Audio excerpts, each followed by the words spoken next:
Hoy día vamos a conversar sobre la emergencia climática en Lima, un llamado a la acción urgente. Vamos a saludar entonces al Magister Freddy Pilva. Muy buenos días. María, muy buenos días. La verdad agradecido por la invitación. Qué gusto tenerlo aquí en nuestro magazine Déjame Contarte para Radio Estéreo Villa y poder conversar sobre este tema, ¿no? Las emergencias climáticas que se han presentado, sobre todo en el mes de febrero, usted ha tenido bien en hacer como un estudio, un artículo sobre este tema, el cual quisiéramos conversar sobre ello y preguntar por qué se han presentado estas precipitaciones en Lima, que son poco comunes. Ya, en este caso, cuando hablamos de las precipitaciones inusuales en Lima, hay prácticamente algunos factores que hay que tener en cuenta, ¿no? Uh-huh. Uno es que tenemos altas precipitaciones en la parte alta, o en este caso, pues en toda la zona andina, ¿no? En el cual estas precipitaciones impiden que prácticamente la evaporación en nuestras costas se movilicen, quedando pues atrapadas toda esa neblina. Y lo cual hace pues que las precipitaciones queden aquí en nuestra zona, ¿no?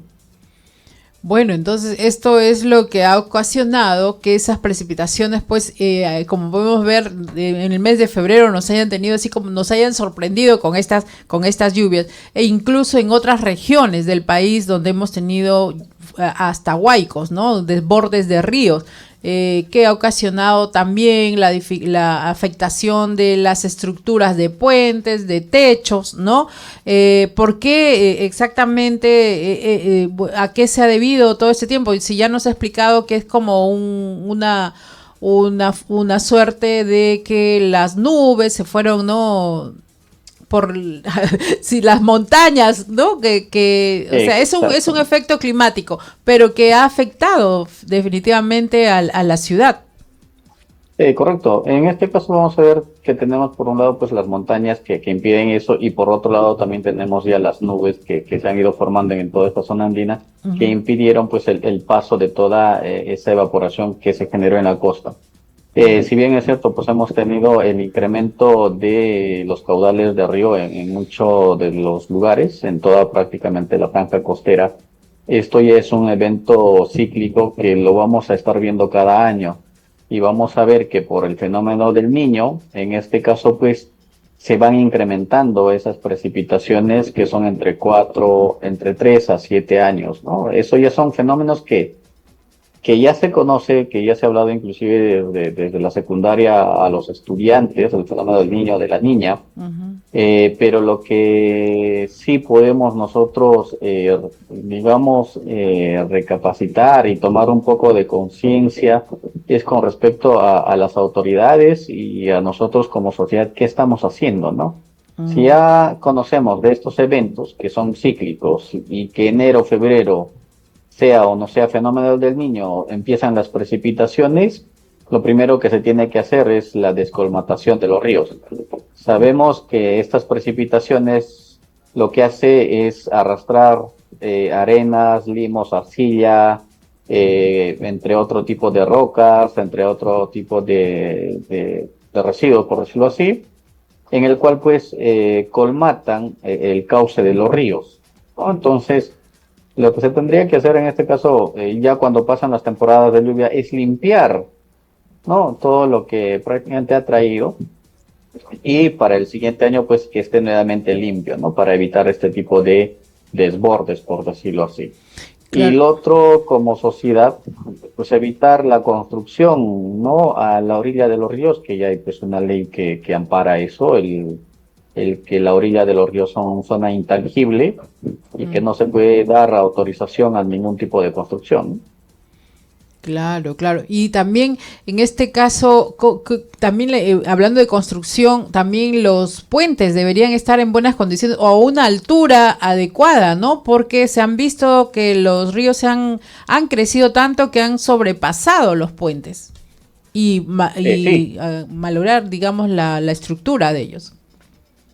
sí, efectivamente. Yo la verdad tengo colegas que son arquitectos y civil, yo siempre lo critico bastante ¿Ya? ¿Por qué? Porque les creo que, siempre les digo, no, creo que les hace falta un poquito de toque ambiental o conocer el comportamiento ambiental, ¿no? O climático, por decirlo así. Si nosotros nos remontamos años, unos miles de años atrás, vamos a ver la ingeniería romana, que hasta el día de hoy los caminos y puentes siguen a través del tiempo sin sufrir demasiado cambio. Y hay muchos datos interesantes con ingeniería romana, puentes en el cual uno ve un puente de 70, 80 metros, pero ve un pequeño riachuelo, y en el cual cuando uno ve, los romanos han estado locos para crear un inmenso puente para un pequeño riachuelo. No, simplemente que ellos sabían que ese río, cada cierto periodo de tiempo, pueda llegar a crecer. Y aquí vamos a ver bastante el tema de las avenidas, que cuando nosotros hablamos de las avenidas, son, vamos a decir, periodos en las cuales, o cada periodo en las cuales, pues, el río puede incrementar su caudal más de lo que comúnmente podemos ver. Y podemos encontrar avenidas de 10 años, avenidas de 50 años, inclusive avenidas de 100 años. Eso quiere decir que cada 100 o cada 50, dependiendo de los estudios, este río se va a incrementar en su caudal máximo.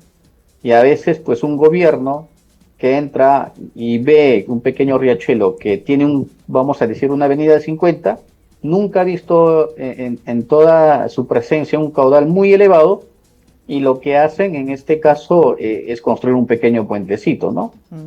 Que Sí. luego, pues, de 10, 20 años se incrementa demasiado, y la verdad, pues, la fuerza de la naturaleza no tiene límites, ¿no? Entonces, para este tipo de construcciones, lo que sí recomendaría, en este caso, a los profesionales, y vamos a ver en temas políticos tal vez, es realmente tener un estudio hídrico del río en el cual, pues, se pueda realizar cualquier tipo de construcción. Hay estudios que ya se hacen, tenemos el tema registros del Cenami, etcétera, en el cual se puedan sacar histogramas, etcétera, para ver, pues, cómo es el comportamiento del río, y en base a ello, pues, hacer este tipo de estructuras, ¿no?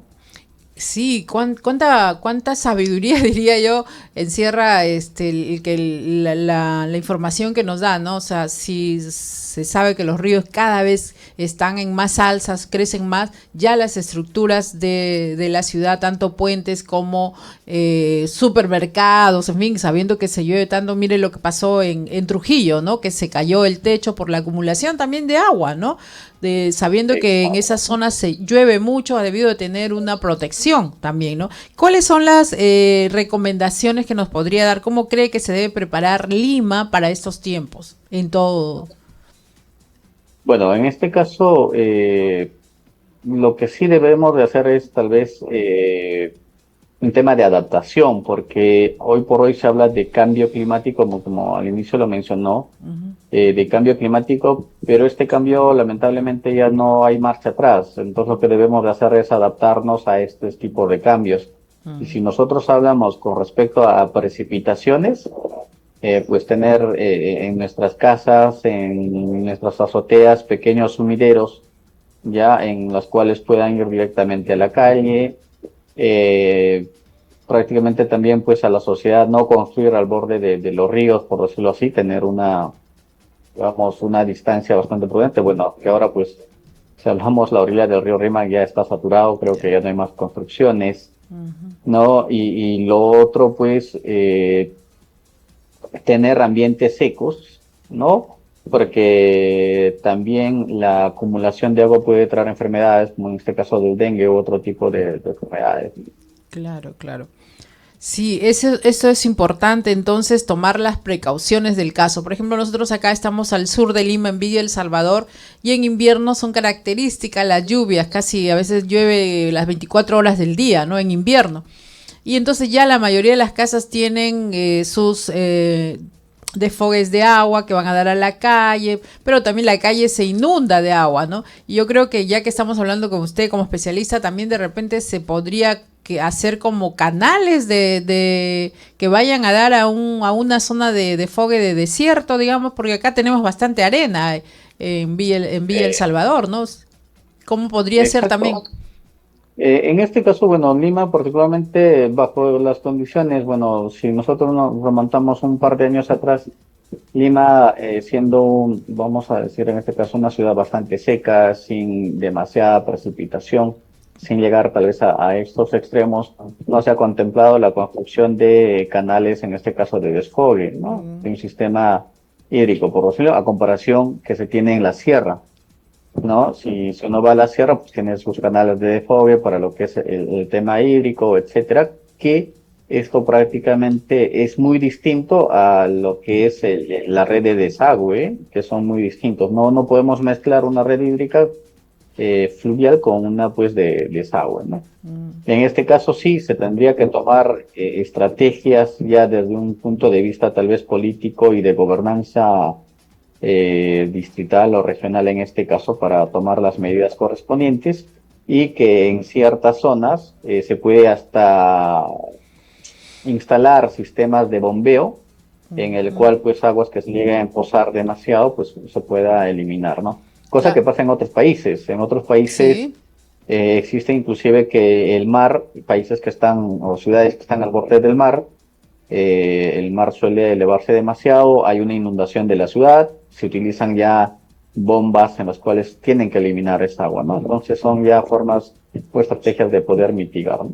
Bien, bien, qué importante entonces haber conversado con usted. Esto ha sido un pedacito nada más que de repente más adelante podamos continuar con estas entrevistas muy importantes porque como usted profesional nos puede dar ideas que de repente se puedan escuchar a través también de la radio sobre cómo ir mejorando cada vez las estructuras de nuestra ciudad, porque como dicen, el cambio climático ya se presentó, ya está acá y bueno, no va a cambiar, ¿no? No va a cambiar. Entonces debemos de adaptarnos y buscar nuevas estrategias.